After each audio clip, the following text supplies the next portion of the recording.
This is the physical map for Europa Universalis. I have a couple of graphics mods installed, linked in the description if you want to use them, but with a quick glance of this map, you are going to generally be able to tell which type of terrain to expect within the provinces of that region. But what if you couldn't? What if, in fact, every province was farmlands? Every province in the world. Terrain affects a lot of things in the game, ranging from defensiveness for sieges, supply limit, building limit, and most notably, development costs. A change of this scale will undoubtedly have major effects on the outcome of the game, and that is what we are going to check out today. If you think that this is a cool idea, leave a like on the video, and if you haven't already, subscribe to the channel as well, because we're playing in that big mega campaign here at 50,000 subs. Patrons and channel members also get early access to all the videos on the channel, and they also get special fancy roles and chats in the Discord, so check that out if you want to be a true Giga Chad. Development's the big one that everybody wants to talk about, but you got to remember that there's certain other benefits that are not given to them. For example, like mountains give big defensiveness bonuses, so it's harder to siege forts on that province. It's also like negative dice rolls for attackers. None of that happens in Farmlands, so it's basically going to be a lot more even of a playing field, a buff for development for certain nations, but a nerf for defensiveness for quite a few. Things are looking pretty weird over here in the Balkan region. We have Albania taking some land from Serbia, very conspicuously taking a province here from the Ottomans, because the Ottomans declared war on them. Venice and Naples backed them up, and the Ottomans like capitulated. Venetian Balkans over here because Venice went in and cleaned up what was left of the Byzantines because the Ottomans had attacked them and taken Constantinople. So Venice attacked them at the same time that this war with the Ottomans was going on, which is crazy. But meanwhile, the Ottomans are dominating over here, pushing well far past this. We're about 15 years into the game, and borders are looking pretty strange over here. England is a coward, and they didn't want to fight in the farmlands of Maine, but the French over here beat up the Bretons in the farmlands of Brittany. So yeah, that's pretty blue over here for sure. And honestly, France is just pretty aggressive in general. They've taken a couple of provinces down here from Aragon all the way over into the Balearic Isles. And the conquest definitely doesn't stop for France. You can see that the terrain down here is absolutely very inviting to the Castilians, who have conquered a ton of land over here and over here, even Portugal getting in on a bit of that. So yeah, the Maghrebi nation's not looking good whatsoever, especially because these guys already have a decent development base and they're just going to expand it this way. Ayutthaya expanding a little bit up here into Burma, as well as over here into Khmer. So looking pretty good. I'd love to see a Siam. And Denmark expanded a bit over here, and then Sweden expanded a bit, taking some land from Denmark over here, as well as down in Jutland, as well as over in Norway, because remember, they can siege down these Norwegian forts quite a bit faster because there's no mountains. So Sweden definitely overpowered with this mod. All of this farmlands is definitely a buff for the hordes, especially over here in northern China where there's a lot of hills and mountains. They've pushed down into the Ming. They haven't collapsed just yet, but the Oirat has beaten the tar out of the Ming. Korchin over here absolutely steamrolling through, probably going to form Manchu, either them or Jiangsu. My beloved Korea has been pushed back by the Jurchen tribes, and it looks like Japan is, they're doing their thing, doing the Japan thing, you know? Bamanas is just absolutely in shambles with some of the weirder borders I've seen in a while. Gujarat doing incredibly well, Vijay taking some land, and Orissa sweeping in from the east over here, dominating over here. Meanwhile, Jaunpur doing pretty big with the blob, and Delhi over here in the north. Not really a big surprise. Timmy has collapsed and his former subjects have eaten him. QQ's doing pretty good, as is the Ottomans. They did end up splitting poor Skanderbro with Austria by the looks of it, though Venice still has some land that they're going to have to contest with. Meanwhile, they are pushing down into the south, taking a ton of land in the Levant from the Mams, who have pushed down to the south themselves, taking a ton of land over here from Ethiopia, I assume, as well as all the way over into Arabia. And since Ethiopia has been being pushed from the north, they've decided to push south, and now they are a Horn of Africa nation, which is it's kind of funny. I like that. Mali doing Mali things. The homies over here Bing chilling, just like the homies who click the join button below the video, get early access to all the videos that come out on the channel, as well as exclusive roles and chats in the Discord, as well as you know, help me buy diapers for my daughter, because life's expensive. But if you don't want to do it through YouTube, Patreon is also linked in the description. Appreciate you, lads. Meanwhile, up in the north, it continues to get worse. Norway has been exiled over to Reykjavik. England is currently you know, befriending the Scots, but somehow England has taken land from France. So I don't know how that happened, but it did. We have quite a few provinces that have been taken from them. So it doesn't look like France is doing very good. They've even lost some land over here to Burgundy, though that might have been Provence. So I'm curious what's going to happen here. Normally you do not see France do poorly, but that'd be interesting to see. Brandenburg is making their way up all the way into Pomerania, though Rugen over here pirating the shores, which is pretty cool. And how about this dummy thick Hamburg absolutely just blobbing out here in Hanover, pushing up and at war with Denmark right now, taking some land in Schleswig-Holstein, proving that once and for all, Schleswig and Holstein are both German clay. Also, I thought this was East Frisia. This is England over here in the lowlands as well, in Utrecht and Overseas, so okay. Also, I just love the name of this province. I always see it and I think like, did somebody really come up with a name for that? It's Hertogenbosch. All right, man. Dutch is not a serious language. You cannot convince me otherwise. Thick Venice over here, taking some lands from the Pope. Naples getting eaten by the Turks. So that's something we're going to have to keep our eyes on. And meanwhile, the Swiss have swapped a couple of the provinces in the north with Austria and taken some provinces from Milan in the south. So, okay. And so France is just collapsed. I don't know what happened to them. I have not touched this. This is completely just vanilla minus the terrain. France is dead. They are collapsing and crumbling. They have Paris and then a couple of exclaves, and that's really it. Burgundy doing incredibly well, taking up a ton of land over here, pushing Switzerland out of Switzerland, and that's pretty cool. And then you look over here, Venice is actually blobbing out as well, all the way from Corsica all the way to Friuli or whatever, down into the Balkans still. The Ottomans have not pushed them out. Not like Genoa, who has pushed Tunis out of Tunis, or the Ottomans, who have pushed the Mamluks out of Egypt. Now, the Mamluks are definitely migrating south as well as over into Arabia, but they're not looking so hot. Castile just continues their march southward all the way down into Timbuktu, which is pretty cool to see. Dahomeys, my beloved, have doubled in size. Congo slowly uniting the Congo. And at this point, I think it's safe to say that VJ is the Indian blob that is going to be dominant, them and Jaunpur. Ayutthaya continues their push into Burma, as well as over here into southern Vietnam. And Oirat continues their push into China, with the Ming still here, but not looking so good. The Polish-Lithuanian Commonwealth has yet to form, but it is already shaping up to be very powerful, with Muscovy getting exiled over here into the Ural Mountains. I don't think they're going to be able to form Russia at this point. I think they need Vyborg, or at least they need like Moscow. They don't even have Moscow, so probably not going to form Russia. And yeah, it's colonial time, so we do have Castilian Brazil, but that's really it. A couple of provinces over here in Africa, but that is really it. Outside of the Caribbean for Portugal, not really seen a whole lot just yet. The colonial game is heating up. We have England, we have Castile, and we've got Burgundy over here in the New World, colonizing Quebec. Speaking a little bit of a different dialect of French this time around. But you guys got to admit, those pants, that's pretty slick. Those kicks as well. I'm a fan. If I were a Native American, I would 100% get along with this guy, I assure you. Down in the south, we have Florida and Portugal duking it out for Central America and Southern North America. We even have the Swedes over here, so that's pretty cool. Inca is united, but disunited by the Portuguese. And Portugal is also down here in Rio de Prata. Oh, and you love to see it, folks. We've got a colonial Mamluks because the Mams are definitely feeling the squeeze from the Ottoman. They've got a couple of islands over here, but they're not quite to Australia. But I'm going to be so happy if we see a Mamluki in Australia. If you guys understand the significance of a Mamluki in Australia, leave a comment down below because I think we're going to get along. And with Ayutthaya pushing over here into Vietnam, Vietnam needed a little bit of space to live. So they pushed up here into southern China. And they're looking pretty good. Not looking so good. The Ming, they've been conquered.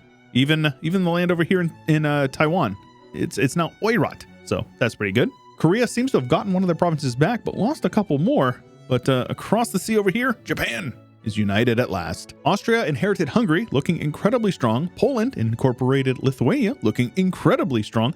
And Brandenburg is getting beat up on them by the Commonwealth a bit, but they've taken some random land from Sweden because reasons, I guess. Burgundy doing super well. I would love to see a Lotharingia. I don't even know if the AI will form them, but that would be really cool. And Great Britain over here took the other half of France. So no Angevin Empire, but you know, it'd be cool to see. And meanwhile, I don't know what's going on down here. It looks like Venice and Castile are splitting Aragon. So an unlikely alliance, but it's definitely one that we are seeing. And then the Genoese Maghreb, because you know, we all need to do a little bit of colonization. But yeah, Ottomans looking very terrifying. We're almost to absolutism, and hopefully that will be a little bit of a slowdown for them, because a little bit of decadence would definitely help this situation, at least everyone around them. Oh my goodness, that is a long Commonwealth. That is a very long Commonwealth, all the way from Pomerania into Oirat. So definitely going to be one of the top contenders if I had to guess. They've eaten some land from Austria over here, but don't worry, we still have big bad Venice as well as the Ottomans, of course. I believe that Britain has pushed back Burgundy, and it looks like Burgundy is currently losing a war over here as well. Franconia has formed, which is pretty cool. Ulm is not in Ulm, and Sweden has all of their land back and then a little bit extra. So it turns out that Schleswig is actually Swedish, as is Hamburg. So keep that in mind. Apparently, Northern Africa is Castile. We still have Genoese Maghreb, but the Ottomans have pushed them out, as well as the Mamluks are now landlocked, except for their colonial stuff. Because you know that it had to be done. Mamlukian Australia is here. It is here, and I love it. It has been so long, other than the occasional time that we've actually even seen them get over here, let alone have a pretty basic hegemony of the continent. Though the Spanish are over here, so we're gonna have to keep an eye on that. Portuguese also seem to be giving them the eye. It does look like Ayutthaya has contested Daiviet, as has Oirat, but aside from that, things are kind of consistent over here. Not so much in India, because VJ is absolutely going buck wild. The colonial game continues. Sadly, Quebec is actually English this time around. The 13 colonies is here, and then Florida is in Maine, as well as the South. New Portugal over here with Portuguese Louisiana, Portuguese Mexico, Castilian California, Castile and Portugal splitting the Caribbean, and Portugal splitting Colombia with the Swedes, I guess. The rest of South America is Portuguese on the west, as well as up in the north with Castile in Brazil, and Kilwa blobbing out over here with the Swedes, Portuguese, Castilians, and English, all within the general vicinity. Oh, that's good. Ask and you shall receive. Lotharingia looking absolutely gorgeous, taking a ton of land from British France. Cologne was actually down here for a while, and they took that land. Now we have Brabant and Normandy just like chilling on the fringes. I don't know how they got the land over here, but I'm not going to ask too many questions. Don't worry, everybody. Colonial Scandinavia isn't real.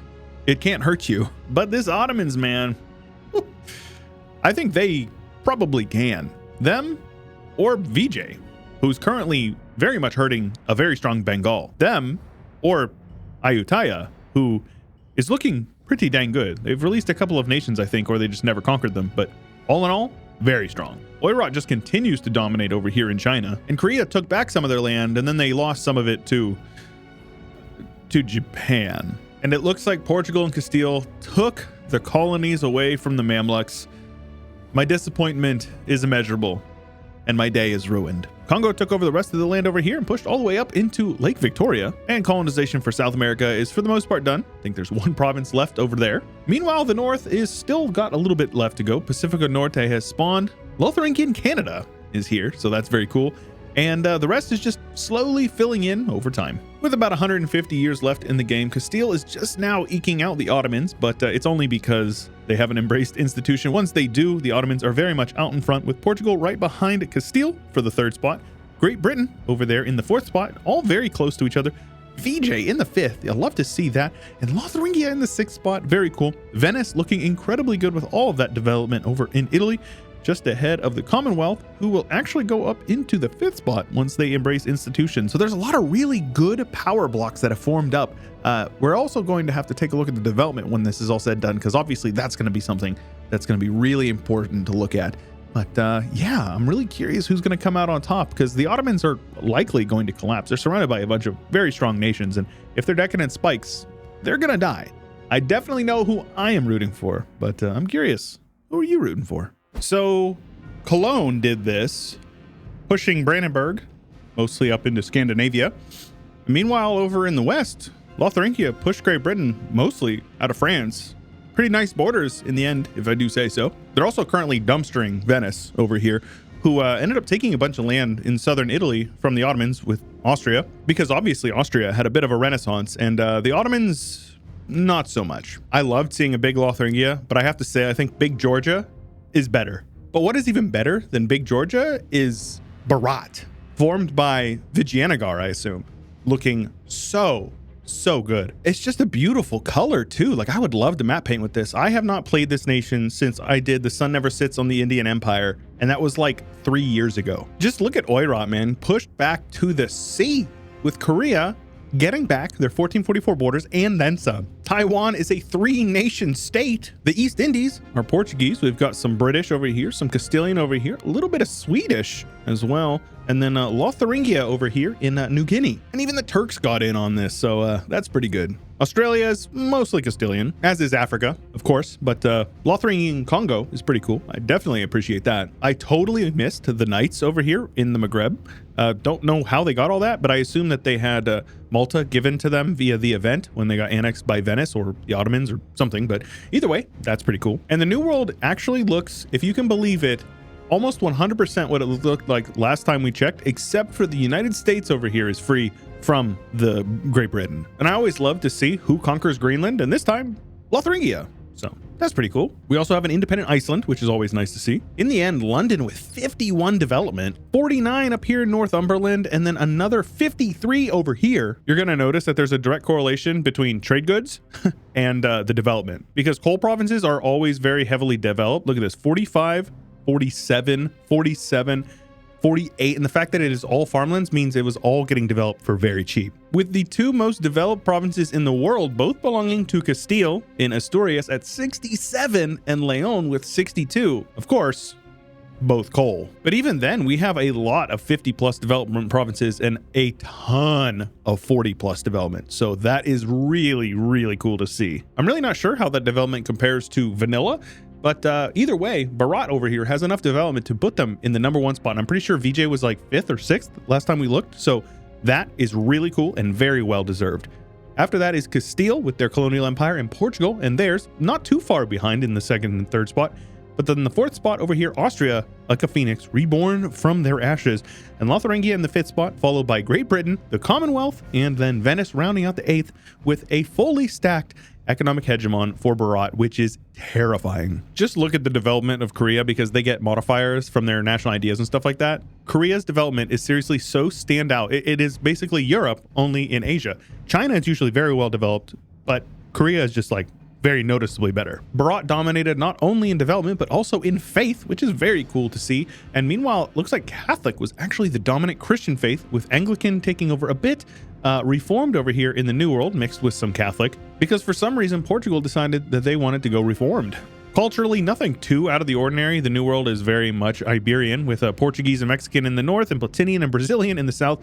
And I always love it when Brazilian is mostly outside of Brazil, with Platinian mostly in Brazil. English and American culture, primarily over here on the East Coast as well as in the Canadian-America border. But don't sleep on the Burgundian culture. Very cool to see. Love to see the Poles slowly pushing their way over here to Szczecin, which is, if you don't know, Poland modern day. So this is technically correct. And I thought this was kind of cool. I was looking at the culture map, and then I realized, oh wait, this over here is Commonwealth, and it is actually Polish culture as well. So that's pretty good. And lads, that's about it. I hope you enjoyed. I know I certainly did. It's always fun taking a look at things that change development. Specifically, I think development is one of those things where if the AI knows how to do it, it can be super cool and very rewarding to see what they can come up with. If you have a suggestion for a video, make sure you leave it in the comments down below. And while you're down there, make sure you leave a like if you enjoyed the video, and subscribe if you haven't already. And I know a lot of you haven't already subscribed. At 50,000 subs here on the channel, we're going to be doing that massive mega campaign from Imperator through Hearts of Iron 4. It's going to be a ton of fun. I know it. You know it. Everybody knows it. It's going to be huge. I appreciate you making it to the end of the video, and I hope that you have an absolutely fantastic day. Special thanks to Chio, Josh Kupczynski, Azure Rhino, Blonde Damon, Ian Powell, Cannon Fodder, Corporate Gaming, Anthony Grove, Isaiah, Saronska, Ricardo, Cobalt, Rex, Total Farce Frit, Nathan Albright, and many more. Thank you.